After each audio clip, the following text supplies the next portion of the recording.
Housework is women's work. Have some shame asking your husband to help. My husband commanded me with a smug look on his face to do the housework despite my broken bone.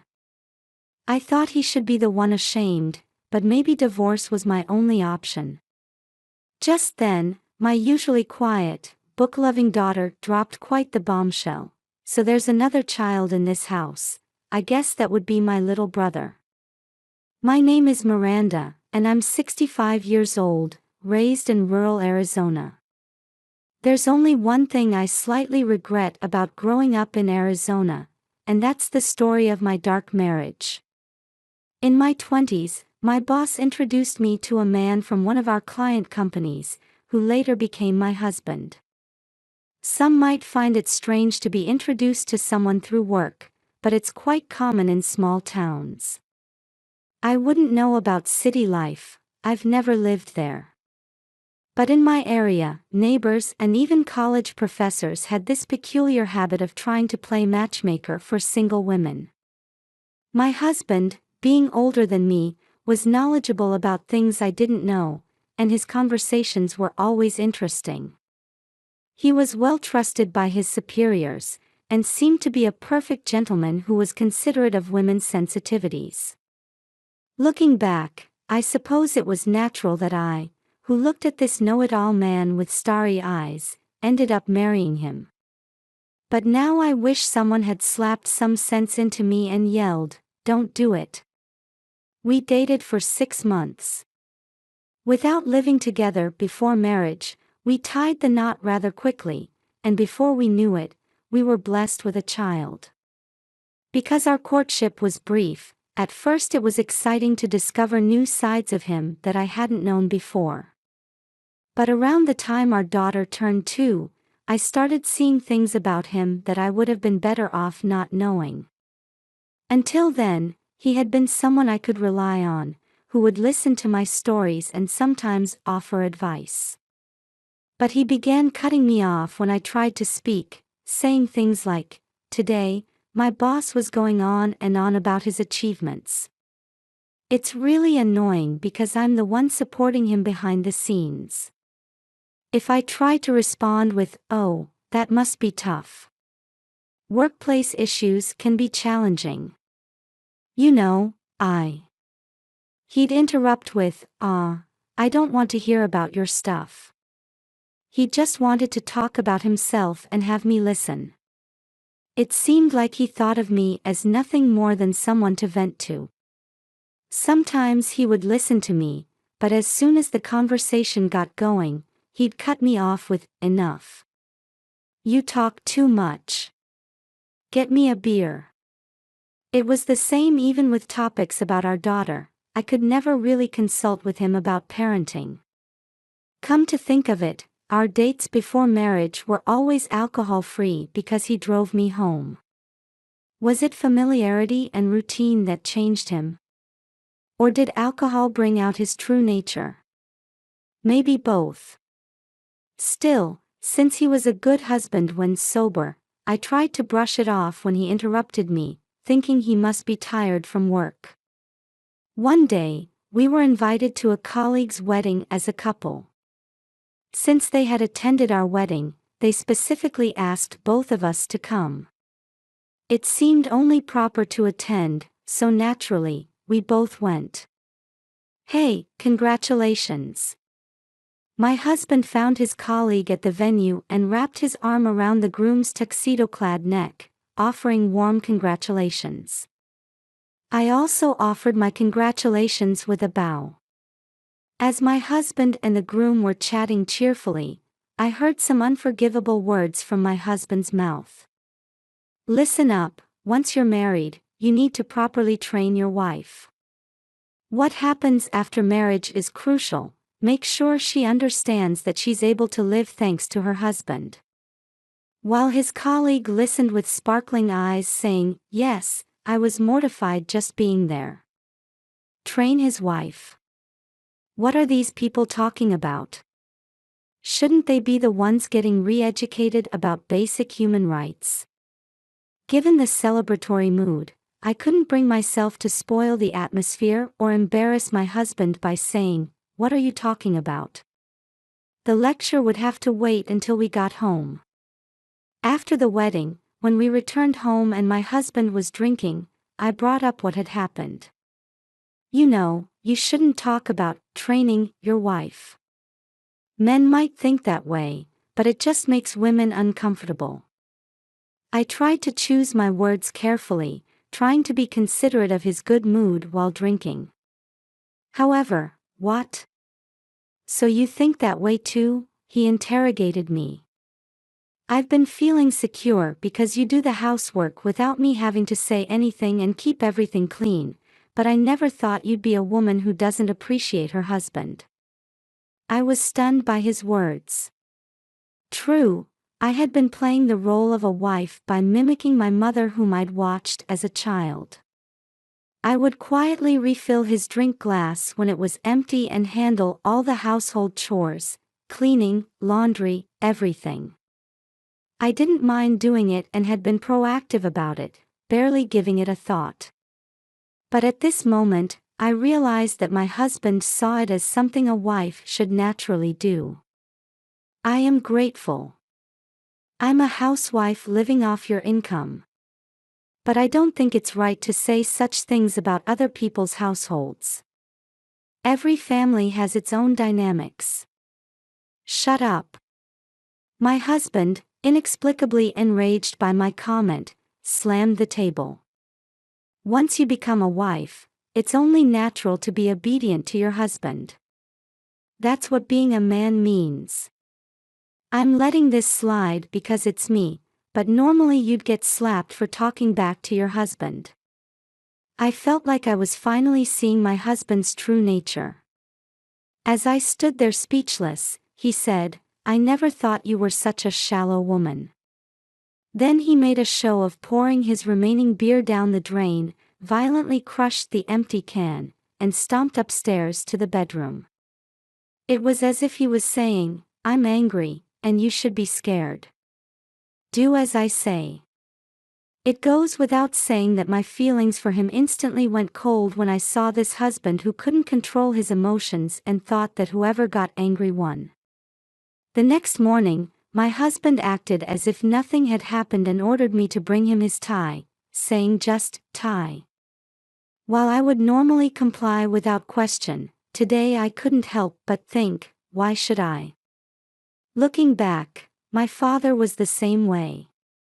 My mother dutifully took care of my father, and I thought that's just how marriages worked, but perhaps my father was also a domineering husband like mine. Without the internet back then, it was hard to properly understand what constituted an overbearing husband, but at the very least, I don't think they're supposed to make loud noises to intimidate their wives. While my husband acted as if nothing had happened that morning, changes started appearing gradually after that. For example, with my makeup. When I tried wearing slightly bright pink eyeshadow, he yelled, "A married woman shouldn't wear colors that attract men." I wanted to talk back, but stayed quiet to avoid trouble. When I styled my hair in a trendy way, he'd yell, "Don't dress so disgracefully at your age. Are you trying to embarrass me?" Thanks to my upbringing, I was used to things like him coming home and demanding food, or "Where's my coffee?" But even my father never tried to dictate my appearance.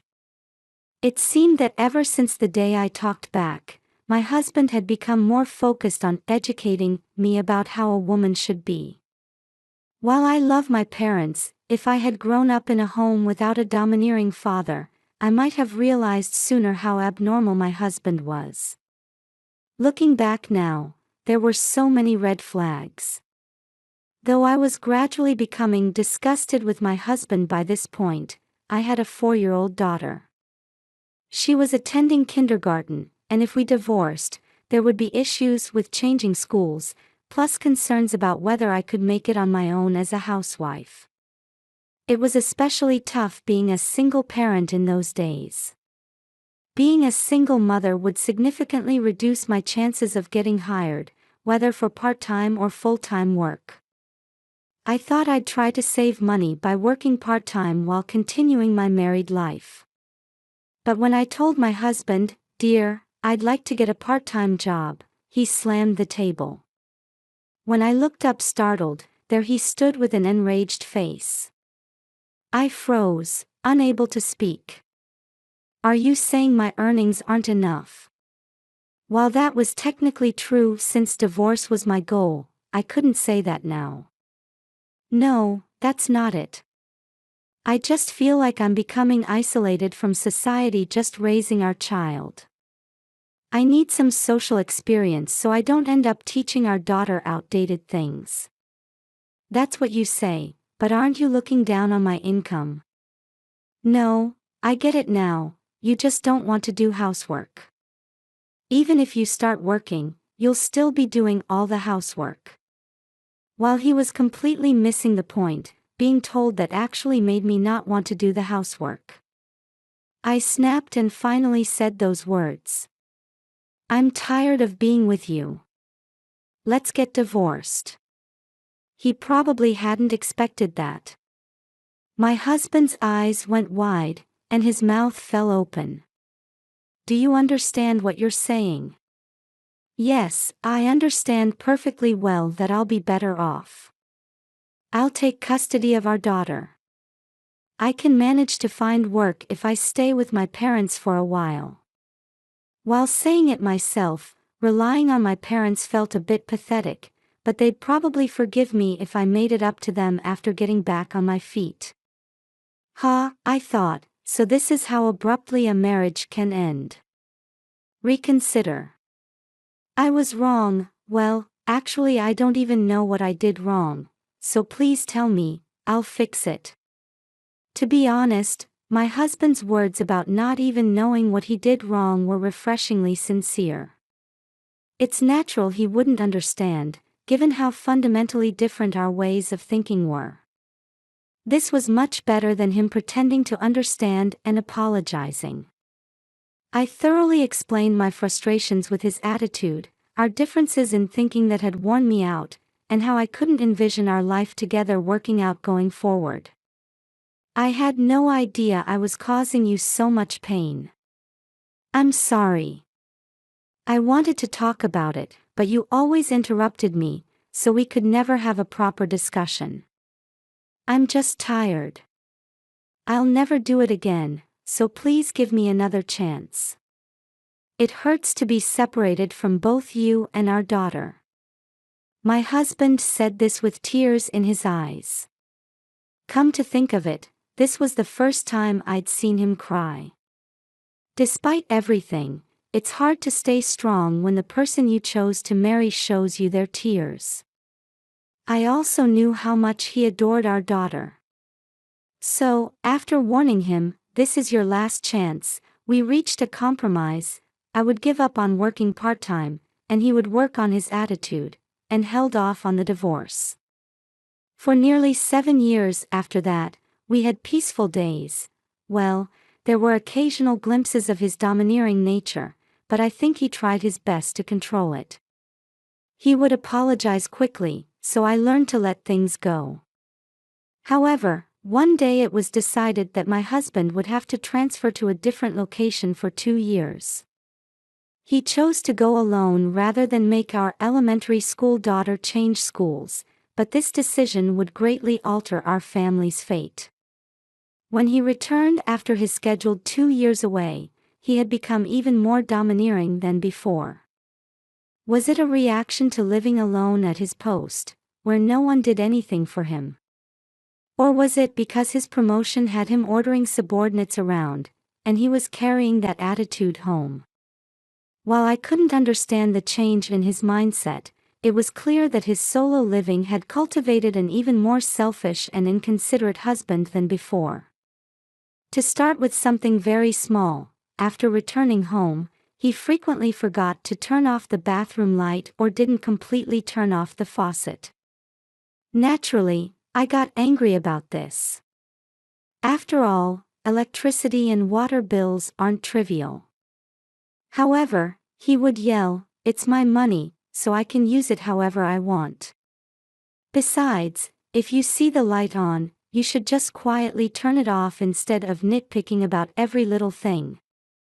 It's strange that when I point out it's wrong to leave lights on, he gets defensive with whoever notices it should turn it off. You're so petty to point it out. Apparently, his transfer location had been near his parents' home, and he'd visited them often, because he started saying things like, "My mother may be old, but she's not careless like you," over the smallest things.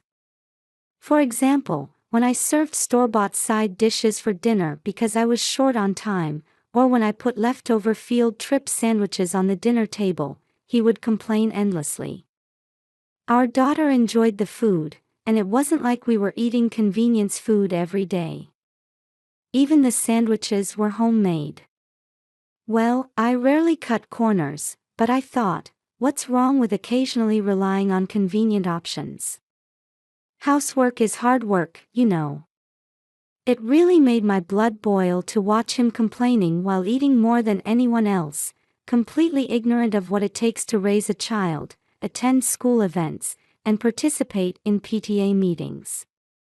I was reaching my limit, thinking, if you're so particular about homemade food, why don't you make it yourself? I don't need to take criticism from a man who's barely set foot in the kitchen since moving into this house. At this point, the word divorce flickered through my mind again for the first time in a while. Then one day, of all things, I missed a step and fell down the stairs while heading to the supermarket, and had to be taken to the hospital by ambulance. I had broken my ankle. The recovery would take about 3 months. The doctor smiled and said it might heal faster if the progress was good, but that was probably just to cheer me up. At least, it hurt too much to believe it would heal that quickly. I suppose I should be grateful it wasn't my dominant foot, but everything was inconvenient. Because I had to take an ambulance, my husband had to come pick me up, and I felt a mix of guilt and reluctance to rely on him. When I thanked him for coming to the hospital, my husband, who was always good at keeping up appearances, kindly asked, I was worried. Does it hurt? Are you okay? It would have been nice if he had maintained this attitude throughout my injury, but my hopes were soon brutally crushed.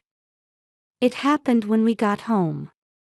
When my husband asked about dinner, I suggested, with my foot like this, I can barely manage to cook, so would you mind helping with the housework until my foot gets better?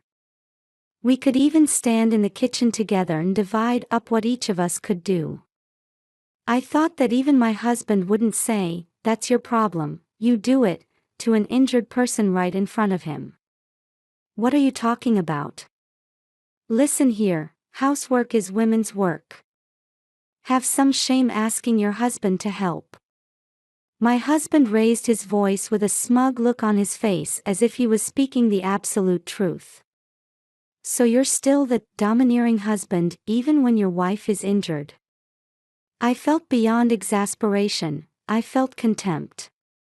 So there's another child in this house, I guess that would be my little brother.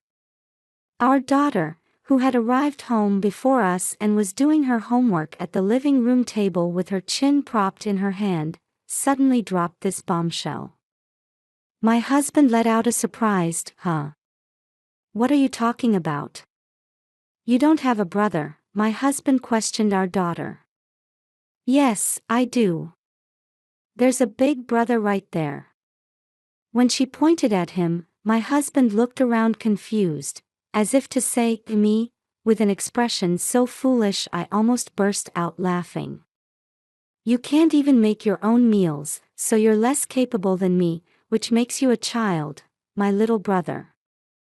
"I can make my own food," our daughter said with a mischievous smile. "Wait, this is between your mother and me, and you shouldn't interfere. This is like education for your mother." Huh? What could an idiot possibly teach?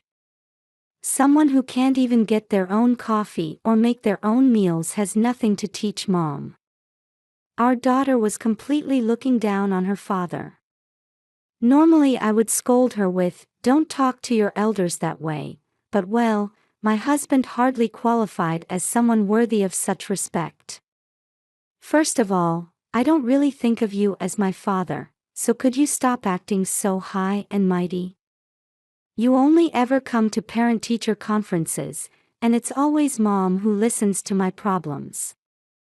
Even when I was little and asked you to play with me, you were always busy but really just absorbed in the horse racing section of the sports paper. But I did play with you sometimes. Come on, remember. Right? Oh, you made me pull weeds. While you mostly just rested, right? You call that playing? If this were dating, you'd be getting dumped.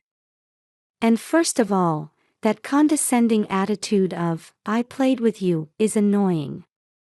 Our daughter's sharp tongue, which had gotten a bit precocious since entering middle school, hit my husband hard. "But we had family time together." "You mean when you just talked by yourself?" "More like Dad's one-man show." I couldn't help but laugh when our daughter burst out laughing. My husband's face turned progressively redder. "I've loved both of you all this time. You haven't done much to show it. If the person you claim to love doesn't feel loved, then that's just your own self-satisfaction." My husband finally fell silent at our daughter's logic. His back seemed to look smaller somehow. "Can't say anything back, huh? Do you have any more of your self-proclaimed happy family episodes? Because I can keep countering them all day." My husband could only tear up without saying anything in response to our daughter's smirking face. While my husband never helped with housework or childcare, and never spent time with our daughter, he considered himself a good father. So this must have been quite a shock. But since our daughter never acknowledged him as a good father, we can only say it was all in his head. "Hey, since this is a good opportunity, can I say something I've been thinking about?" My daughter responded to my question with, "Sure. I think I have an idea what you're going to say. Would it be okay if I got divorced?" As someone who always rushed back to my room because Dad's bragging at the dinner table was so annoying, I've been living like he doesn't exist anyway, so it's fine by me. My husband turned pale and nearly cried at our daughter's explosive statement. But paying no attention to him, she continued. "I'll be in high school soon anyway, and I'll get a part-time job to help support you, Mom. Let's live happily together, just the two of us." "How reliable you are, thank you." "Wait." My husband tried to stop us as we were proceeding with divorce plans on our own. But our daughter ignored him, saying, "Clingy men are such a turn-off. Now, go pack your bags," and pushed him toward the stairs leading to his room on the second floor. I smiled at him and said, "I'll prepare the divorce papers later, so please sign them." Realizing he had no chance, my husband spat out a pathetic parting shot, "Don't come crying to me when you regret throwing me away," and left our house with his packed bags. For about 6 months after that, my husband delayed the divorce, saying things like, "I don't want a divorce," and "I want to see our daughter," but when our daughter made the outrageous proposal, "I'll consider it if you win at rock paper scissors," my husband, lacking sound judgment, fell for it and lost to her. Finally, we were divorced. Of course, our daughter stayed with me, and through the division of assets, our house became ours, and we received child support. By the way, we gave him the car that was our joint property since I didn't have a license and it was old anyway. Occasionally, he would send messages saying things like, "I realized how precious you both were after losing you," or "This is me recently," with his photos attached, but our daughter just had fun editing his photos. While he continued to reach out to us, I now just found it amusing how completely his feelings failed to reach our daughter. After we finished receiving child support, my daughter and I moved, and we've completely lost track of him. As promised, our daughter worked part-time jobs while completing high school and went on to a fairly prestigious university in our state. By the way, I never touched the money she earned from her part-time jobs and gave it all back to her at her wedding. Even though I was a mother without much skill or education, I showed her that with determination and grit, you can make it work. My daughter's husband is a very gentle person, and I'm actually more worried about my daughter being a bit spoiled. Her husband says, I like being swept up in her pace, so maybe it's okay. Well, they've been blessed with 4 children, so they must be doing well.